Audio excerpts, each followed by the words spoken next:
Oke, Assalamualaikum warahmatullahi wabarakatuh. Pada pertemuan ini kita akan membahas tentang sistem informasi geografis.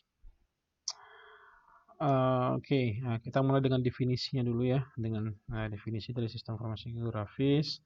Yang pertama, GIS, kita singkat saya dengan GIS, sistem informasi geografis atau Geographic Information System.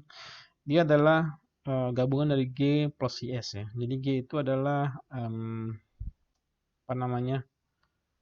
eh referensi geografi di sini, dan IS adalah information system. Referensi geografi berarti dia merupakan data-data spasial atau berupa data koordinat ya, spasial koordinat. Sedangkan information system dia berupa data atribut yang digunakan untuk mendukung pengambilan keputusan. Nah, jadi GIS adalah gabungan dari sistem informasi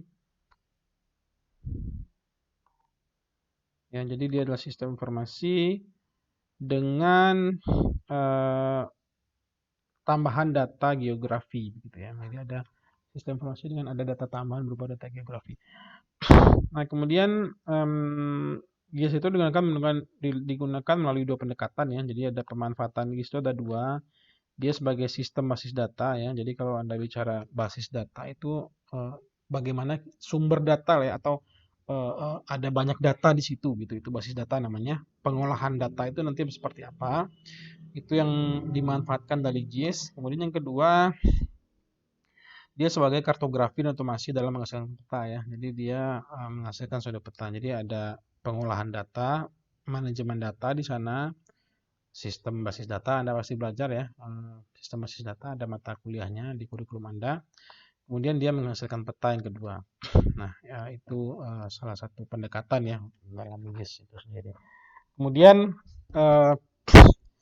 GIS itu tidak saja sebagai alat bantu untuk berpeta ya, tetapi juga sebagai alat analisis yang menyediakan metode yang berbeda dalam menghubungkan dan menganalisa data melalui proyeksi tabular yang dikoleksi dari berbagai sumber ke dalam peta. Jadi ada berbagai sumber berupa data yang diinput ke dalam peta. Nah, itu nanti yang menjadi referensi dalam pengambilan keputusan tentunya. Nah, kemudian apa sih yang bisa dilakukan oleh Geographic Information System? Ada 5 hal yang bisa dilakukan oleh GIS.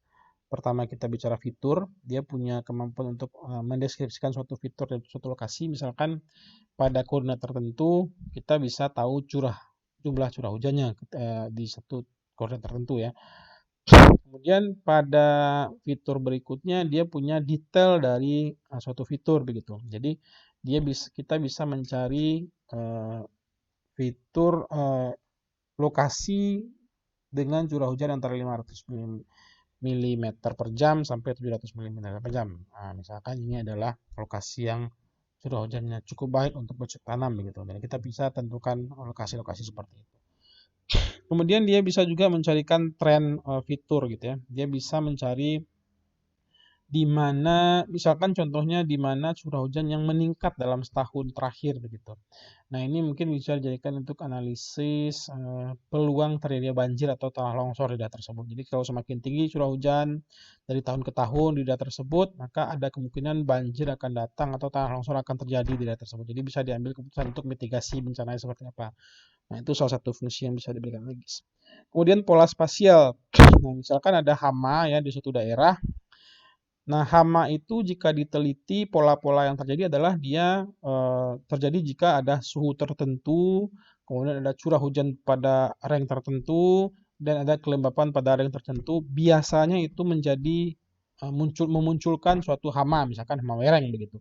Nah, ini adalah pola-pola spasial yang bisa diambil dari GIS tersebut. Jadi kita bisa lihat kalau hama itu muncul, kita bisa lihat data-data pendukungnya. Jadi suhunya berapa pada saat hama terjadi, kemudian curah hujannya berapa, kelembapannya berapa gitu ya. Nah, itu menjadi data pola namanya. Data pola yang bisa dijadikan data pendukung ya untuk mengetahui atau mengantisipasi hama ke depan. Jadi kalau sudah mau curah hujan seperti ini, suhu seperti ini, kelembapan seperti ini ada kemungkinan ada hama. Jadi kita bisa lakukan pencegahan seperti itu ya. Nah, yang paling terbaru adalah GIS tingkat tinggi ya. Dalam hal ini tentu dia terkait dengan hal-hal yang berkaitan dengan industri revolusi 4.0 ya. Jadi ada IoT, ada artificial intelligence begitu ya. Dia bisa menjawab pertanyaan seperti bagaimana distribusi nitrat dalam air tanah misalkan seperti itu ya. Jadi dia bisa eh, eh, untuk bagaimana distribusi nitrat dalam air tanah di suatu area pengguna pupuk digandakan. Jadi misalkan dia bisa prediksi lah atau dia bisa tahu prediksi distribusi nitrat dalam air tanah untuk penggunaan pupuk misalkan. Atau paling paling gampang lagi dia bisa memprediksi bagaimana distribusi pupuk jika kadar nitrat tertentu, bagaimana distribusi yang baik seperti itu. Nah, itu menjadi salah satu fitur dari GIS tingkat tinggi. Nah, sebelum kita masuk ke GIS lebih detail, kita perlu tahu georeferensi ya atau konsep dari perubahan peta 3 dimensi menjadi peta 2 dimensi ya. Jadi maksud saya koordinat 3 dimensi menjadi peta analog peta 2 dimensi begitu. Jadi pertama kita akan menemukan titik-titik ya, titik koordinat dalam sistem koordinat 3 dimensi yang dikenal sebagai sistem koordinat geografis atau geographic coordinate system. Kemudian sistem koordinat tersebut diproyeksikan menjadi peta analog dalam bentuk 2 dimensi. Jadi contohnya di sini kita bisa lihat ada apa namanya eh, peta dari ini ya silindris ya, proyeksi silindris, kemudian ada proyeksi konikal dan proyeksi dari planar begitu ya. Nah, ini merubah proyeksi peta dari 3 dimensi di sini menjadi 2 dimensi di bawah sini begitu ya. Nah, kemudian untuk membuat GIS kita ada 4, yaitu pertama data input ya. Jadi data input itu ada data spasial di sini dan ada data atribut. Data spasial itu ya berupa data koordinat, data longitude, data peta lah begitu ya. Data peta yang merepresentasikan suatu data geografi lah gampangnya. Nah, data atribut adalah data pendukung dari peta itu nanti. Nah, jadi kalau Anda lihat di sini data spasial ya, dia bisa berupa peta analog begitu, kemudian areal foto begitu, dan areal satelit imageries atau image. Nah, ini adalah sumber-sumber dari data spasial nanti. Nah, kemudian ada data atribut. Nah, data atribut ini nanti data atribut. Nah, data atribut bisa berupa agrikultur, industri, ya, ekonomi, dan populasi. Jadi dia bisa menggambarkan kondisi agrikultur suatu informasi ya, informasi area foto atau suatu gambar satelit atau populasinya juga. Jadi dia menambahkan informasi tertentu pada suatu data spasial. Kemudian untuk membuat GIS kita juga perlu data penyimpanan data. Jadi di mana nanti ada data spasial dan data-data atributnya akan disimpan tentunya di database ya, sistem basis data. Kemudian ada data analisis dan permodelan. Jadi ini digunakan nanti untuk pengambilan keputusan ya. Pengambilan keputusan. Jadi kita menganalisa nanti data-data dan memodelkan dari data-data yang kita sudah miliki. Terakhir kita akan menghasilkan outputnya berupa presentasi. Jadi bisa kita punya peta nanti dari beberapa layer ya. Peta panas bumi kah, peta epidemik suatu penyakit kah, peta potensi cocok tanam suatu lahan kah begitu ya. Itu yang hasil yang kita harapkan nanti terakhir. Nah, kemudian data inputnya ya. Jadi kita sudah punya tadi data input ada 2, vektor dan raster. Mungkin Anda sudah paham juga. Vektor berarti dia berupa titik, garis, dan area ya. Jadi berupa titik-titik. Jadi ada titik 1, titik 2, titik 3. Kemudian dihubungkan menjadi garis. Dan garis ini nanti bila ada banyak, dia bisa menjadi suatu area nanti ya, atau suatu topologi. Ada banyak area bisa menjadi banyak topologi nantinya. Nah, ini tentu ini menjadi suatu topologi yang berbeda begitu. Nah, ini adalah peta analog, contoh peta analog ya. Jadi di sini ada X1, X2, titik-titiknya dihubungkan menjadi suatu garis ya. ada garis-garisnya, dan dia akan membentuk suatu area, bisa membentuk suatu area. Kemudian raster direpresentasikan sebagai metrik atau sel ya, matrix atau sel pixel. Dia berdasarkan pada tampilan lapangan berkelanjutan, dia berupa foto dan citra. Jadi bisa kita lihat di sini ada grid yang berisi informasi detail tentang isi dari pixel itu sendiri, yang tentunya akan merepresentasikan citra digital ya, citra digital dari data rasternya sendiri gitu. Jadi ada inputnya ada dua, vektor dan raster.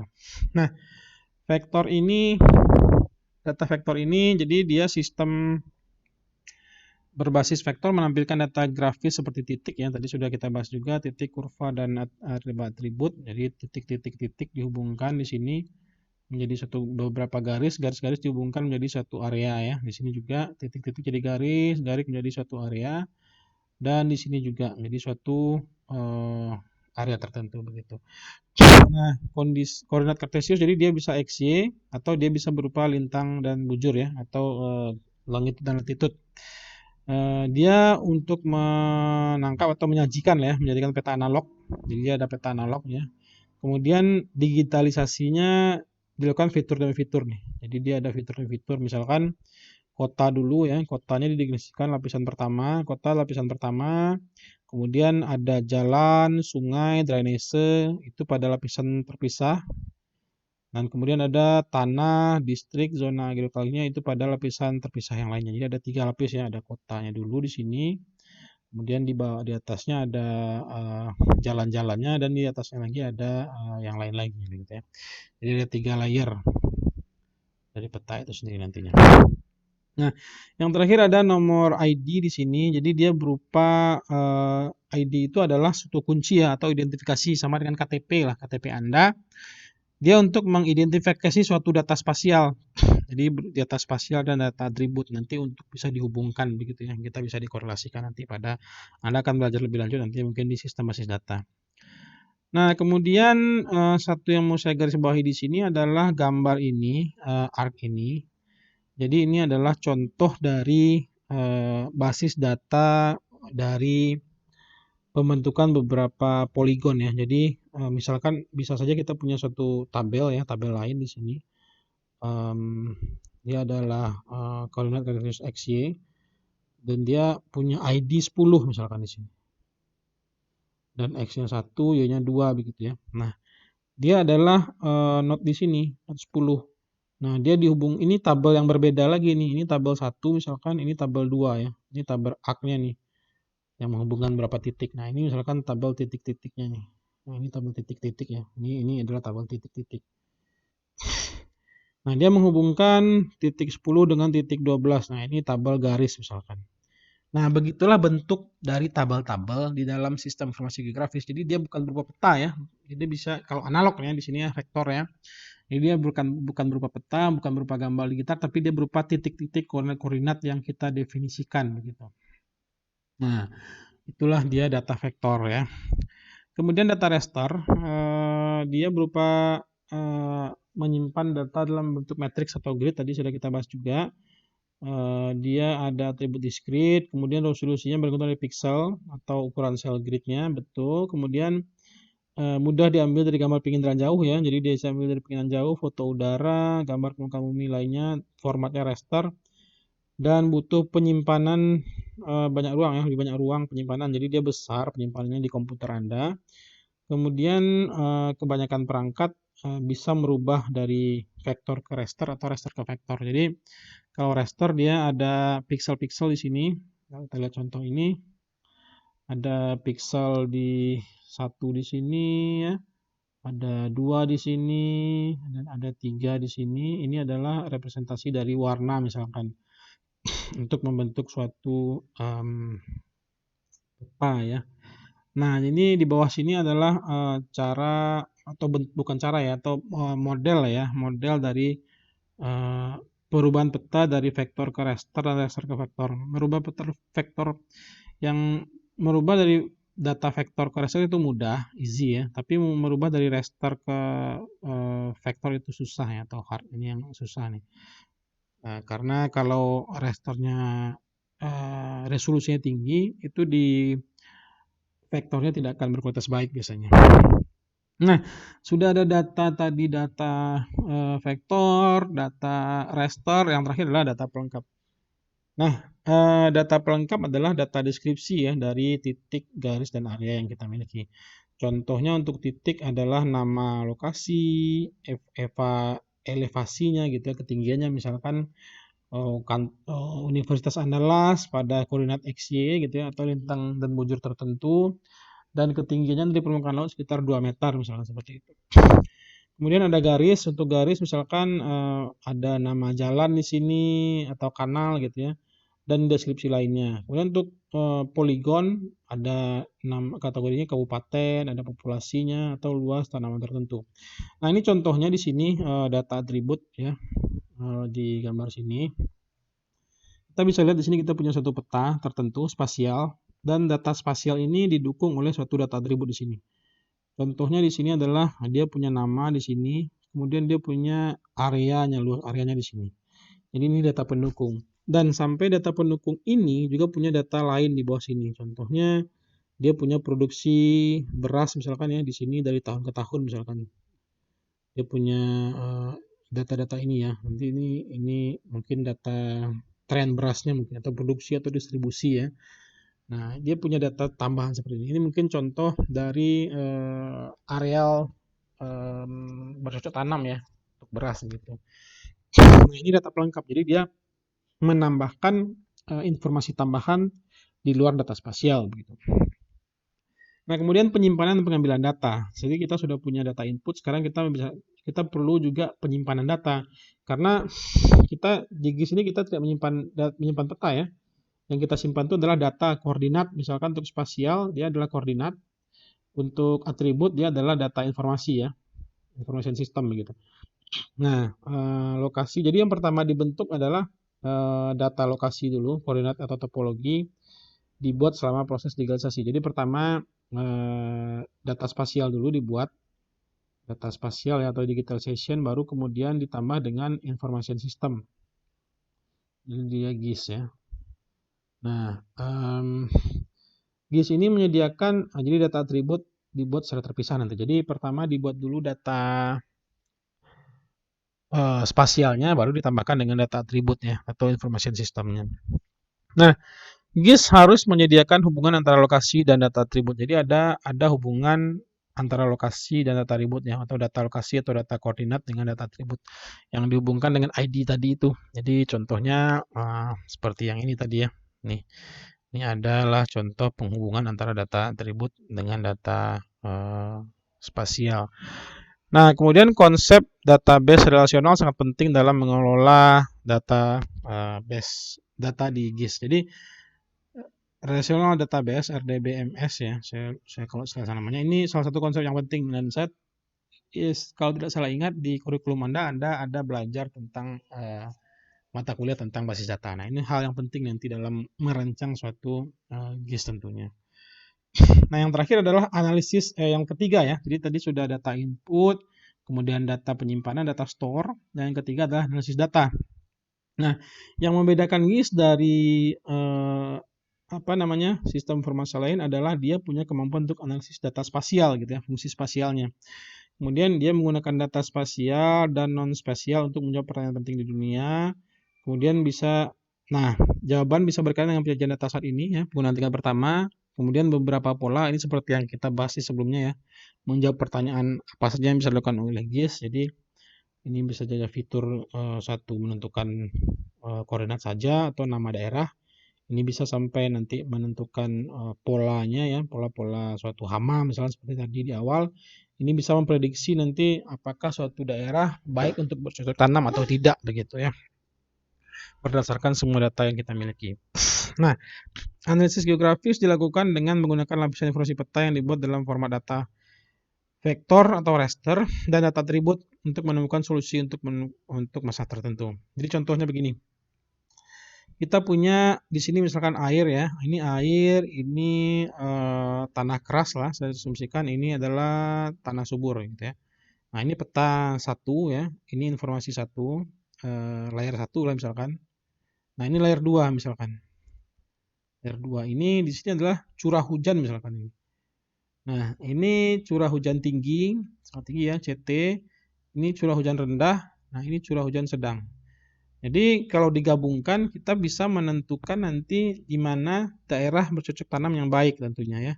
Jadi misalkan kalau kita lihat di sini kita akan mencari daerah kriteria misalkan daerah bercocok tanam yang baik itu adalah tanah subur dan curah hujan sedang. Nah, kita bisa mengambil kesimpulan bahwa B2 ya di sini adalah daerah yang kita rekomendasikan untuk dijadikan em, apa namanya daerah bercocok tanam yang kita rekomendasikan yang baik karena dia tanahnya subur dan curah hujannya sedang begitu. Nah, inilah salah satu bentuk analisis dari geografik analisis gitu ya. Jadi kita akan munculkan nanti rekomendasi seperti itu begitu. Nah, untuk membangun GIS kita perlu tahu ada 4 hal yang kita perlu ketahui. Yang pertama tujuannya, GIS ini dibuat untuk apa gitu ya. Bisa saja dia untuk misalkan untuk apa nih? Untuk ekonomi begitu ya, untuk apa lagi? Kesehatan gitu ya. Ada juga untuk apa lagi? Misalkan agrikultur gitu ya. Nah, kita perlu tahu dulu tujuannya. Jadi nanti data spasial dan data atribut ekonomi, kesehatan, dan agrikultur itu akan yang berbeda nantinya. Makanya kita perlu tahu dulu tujuannya. Setelah kita punya tahu tujuannya, baru kita lanjut ke membangun database spasial dan atributnya. Nah, database dan spasial yang dibangun dari tujuan yang GIS ini dibuat sendiri. Setelah data spasial dan data atributnya dibangun, barulah kita bentuk manajemen datanya dan analisis geografi seperti tadi ya. Contohnya seperti kita lihat di sini adalah ini contoh untuk analisis geografi agrikultur lah misalkan ya. Agri kita buat di sini.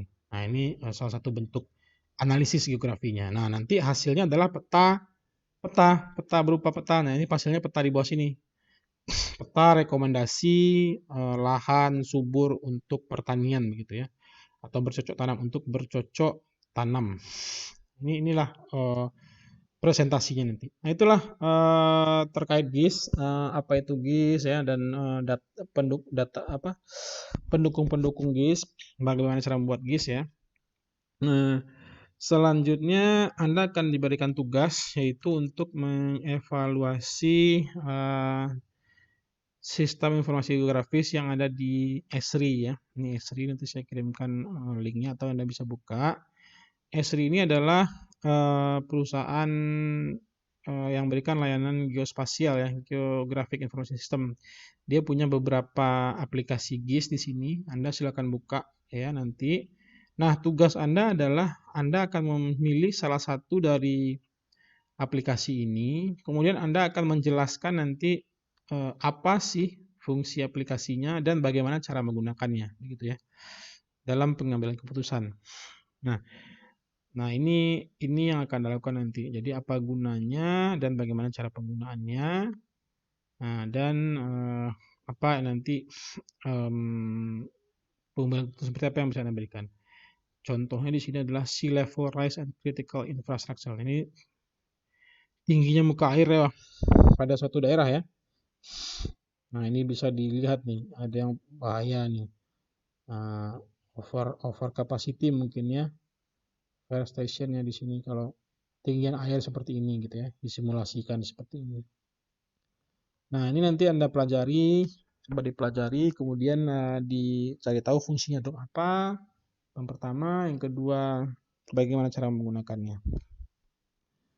Nanti saya akan posting di grup Anda nanti atau di e-learning detail dari tugas ini. Oke, demikian pertemuan kita terkait GIS. Jika ada pertanyaan silahkan diposting di e-learning nanti atau silahkan juga ditanyakan di WhatsApp grup. Terima kasih, jaga kesehatan, persiapkan juga waktu nanti ya belajar lagi materinya untuk UTS nanti. Mungkin UTS dalam bulan ini ya atau bulan depan kan jadwalnya belum keluar. Kemudian tugas yang merasa belum buat tugas silahkan menghubungi saya nanti tugas Anda seperti apa karena nanti kalau tidak ada tugas diselesaikan nilainya tidak masuk ya. Jadi saya tidak bisa memberikan nilai kalau tidak ada tugas. Ya tentu. Demikian terima kasih. Assalamualaikum warahmatullahi wabarakatuh.